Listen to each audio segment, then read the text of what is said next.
Today I'm going to read from Psalm 37, beginning in verse 3. Trust in the Lord and do good. Then you will live safely in the land and prosper. Take delight in the Lord, and he will give you your heart's desires. Commit everything you do to the Lord. Trust him, and he will help you. This is one of my favorite verses. It covers so many things in terms of our needs. You know, it says that if we delight ourselves in the Lord, if we trust in him, if we commit our ways to him, that he will give us the desires of our heart. Our needs will be met. I take great comfort in this, and I can assure you that what he says is true. He is faithful to fulfill what he says. I've experienced this many times. I've experienced it in big ways and little ways.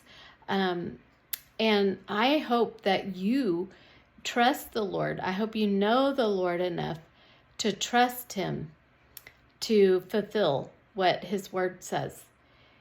And the biggest thing that he has given all of us is the opportunity for salvation. He has sent his son to die.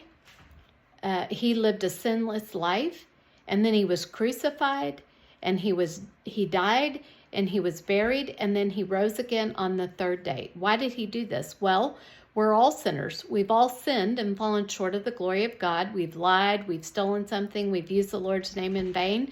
And Scripture says that the wages for sin is death. So what we've earned for our sin is the death penalty. And what happened is, it was as if we're in a court of law and we're a repeat offender, and we have this exorbitant fine for running through the school zone at a high rate of speed of $1 million. And we can't pay this fine. And someone steps into the courtroom and says, I'll pay this fine of $1 million.